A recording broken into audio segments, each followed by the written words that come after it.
Pudgy Party crossed 200,000 installs, Age of Dino is shutting down their game, and Project O explains why they chose Immutable as their chain. Plus, we got game updates from Gigaverse, Warp Chain, and eFrontier in today's Gaming Daily, presented by B3, the official gaming chain of Gaming Daily.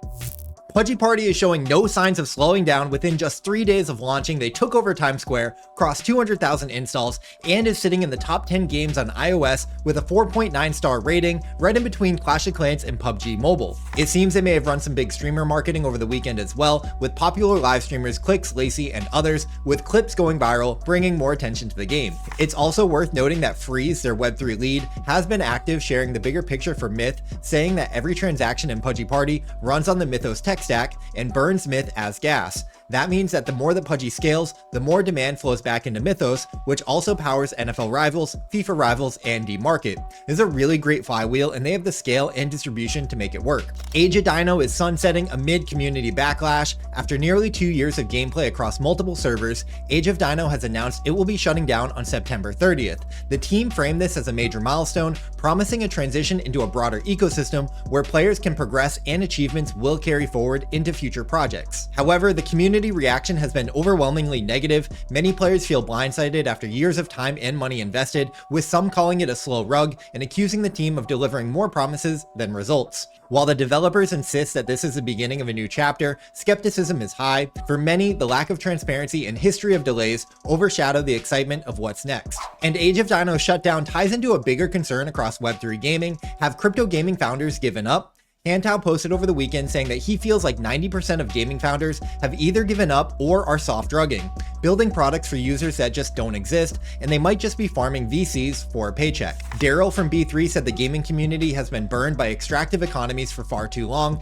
and Inhuman has been beating this drum for a while now, saying that we need to shake out the bad teams and VCs so we can rebuild. On the contrary, gaming is hard, with 80 to 90% of games failing, and crypto gaming is arguably even harder than that. However, Hantao has been making this point for a while now. Strong founders pivot and find a way, and it's discouraging to see all the things that are happening. Speaking of strong games, eFrontier released a new trailer titled Survival, and it's really good. The game looks and sounds amazing. I continue to believe that this is one of the most exciting projects in all of crypto gaming. Their Cycle 2 event is live right now with founder access passes available for as low as $39.99, so check that out if you're interested.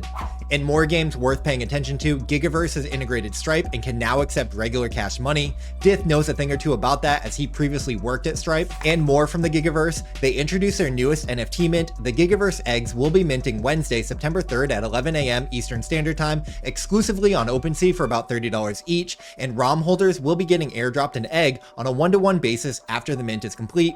Each egg contains a unique mount or steed that players can use to traverse the Gigaverse open world.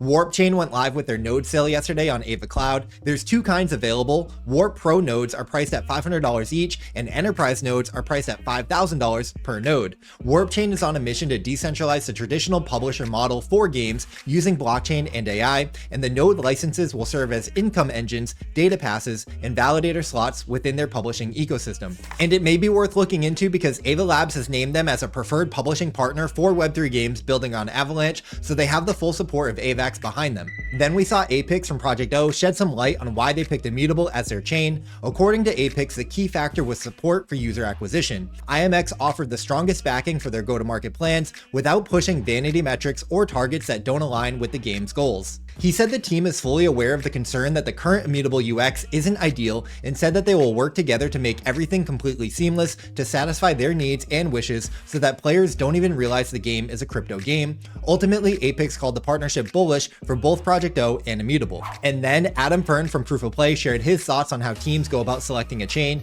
and according to him, teams usually pick a chain for one of three reasons: distribution, tech, or financial incentives. For example, Proof of Play chose Abstract for their arcade product because of its strong distribution and marketing engine, and Arbitrum Orbit for Pirate Nation because no other tech stack could support it. Then David B., head of gaming at Arbitrum, commented, adding that support is a big piece of it as well, saying that the best fit has all four: distribution, tech, support, and financial incentives. Very cool insights all around, and I appreciated hearing from the gaming projects directly.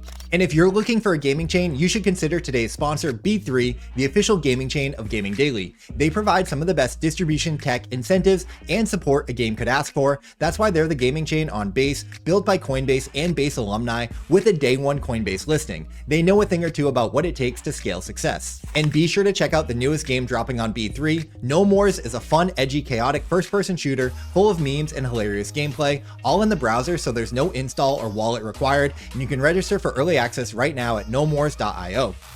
And that's going to do it for today's video, guys. Thank you so much for watching, especially if you made it this far, especially if you're watching on Labor Day. Happy Labor Day, by the way. We are officially in September, so that's crazy. The year is just flying by, but don't worry, we'll be back tomorrow with a brand new Gaming Daily. So until then, stay humble, keep gaming, keep dreaming, and I'll see you then. Peace.